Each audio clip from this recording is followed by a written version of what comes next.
상담을 하면 이런 말씀들을 많이 하세요. 우리 아이한테는 뭐 강요를 많이 하지 않아요. 그리고 아이가 하고 싶은 거를 최대한을 할 수 있게 저희는 자유를 줍니다. 그런데 아이가 100점 맞지 못하면 굉장히 힘들어해요. 저는 100점 맞으라는 소리를 해본 적이 거의 없어요. 그럼에도 불구하고 아이가 그런 강박에 휩싸여 있다는 말씀들을 많이 하세요.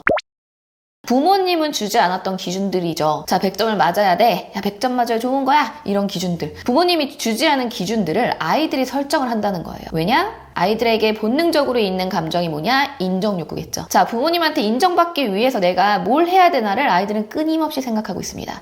어떤 상황에서도 그걸 생각하고 있어요. 그런데 우리 집은 내가 뭘 하든 그냥 잘한다, 예쁘다 이런 말만 하지 그거를 해결했기 때문에 너는 너무 잘한 거야. 이런 어떤 기준에 의한 칭찬을 들어보지 못한 친구들은 그런 기준을 설정하려고 합니다. 왜냐? 그 기준을 넘어서면 부모가 좋아할 거를 아이들은 미리 짐작하고 알기 때문이죠. 센터에 오는 친구 중에 이런 친구가 있어요. 저를 보자마자 선생님 저는 욕을 한 번도 한 적이 없어요. 왜 아이들은 욕하는지 모르겠어요. 그래서 욕에 대해서 굉장히 부정적으로 얘기를 하는 거예요. 6학년임에도 불구하고 그렇게 이야기하는 친구는 사실 많지 않아요. 그래서 그래 그냥 뭐 그런가 보다. 그래 너는 그럼 욕을 싫어하나 보다. 이러고 넘어갔는데 알고 봤더니 이 친구는 뭐 이렇게 강요를 당하지 않았어요. 부모님이 넌 그렇게 살아야 돼 그렇게 하면 돼 이러지 않았음에도 불구하고 스스로 그 어떤 기준을 세운 거죠. 왜냐면 이 친구가 뭐라고 했냐면 부모님께 엄마 나는 아이들은 욕을 하는데 나는 욕을 하지 않아 이런 이야기를 했더니 그래 넌 진짜 착하다. 야 맞아 엄마도 그런 아이가 되길 원했어. 이런 말을 한두 번 하셨대요. 이랬더니 이 친구는 그 강박이 쌓인 거죠. 아 내가 욕을 안 하면 엄마가 이렇게 나를 착한 아이로 생각해 주시는구나. 이 생각을 한번 들기 시작하니까 이 친구는 욕을 하면 절대 안 되는 거예요.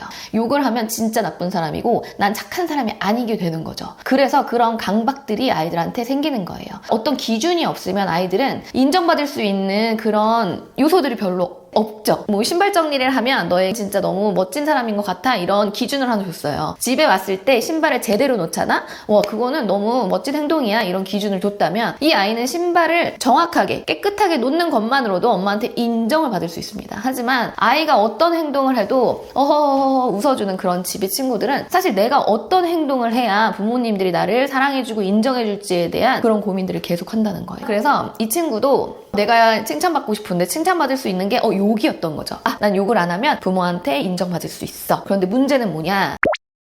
이런 기준을 설정하는데 확신은 없어요. 아이들이 그거를 맞아 이렇게 해야지 정말 옳은 거야 라는 확신이 있지 않은 상태에서 그런 기준들을 세우다 보니 그래야만 돼 라는 이제 불안함과 강박을 같이 가져온다는 거죠. 자, 그 강박이 어떻게 되냐? 초등학교를 지내면서 이제 고학년이 되면서 아이들이 친구랑 있으면서 뭐 걔 이런 말들을 안 할 수 없는 상황들이 더 많습니다. 우리 집단의 그런 소통 중에 하나로 사용되기도 하고요. 그냥 우리만의 친밀함을 나타내기 위해서 사용되기도 해요. 그런 말들이 과연 진짜 나쁠까요? 정말 이 아이는 하면 안 되는 거고 그 말을 한 사람은 정말 나쁜 사람이고 이런 걸까요? 그런 게 아님에도 불구하고 그런 말 한마디를 했을 때 죄책감이 아이들에게는 쌓이게 된다는 거예요. 왜냐? 내가 만들어놓은 기준이었고 어느 정도까지 하면 되는지에 대한 설정은 아직 아이들한테 명확하지 않는데 그 확신이 없는 상태에서 그 기준들을 맞춰가려니 완벽하지 않으면 안 되는 거예요. 그러니 그 강박에 휩싸이고 그 강박들은 나중에는 죄책감이 되게 돼 있어요. 내가 만약에 친구랑 얘기를 하다가 그런 말을 한마디를 했을 때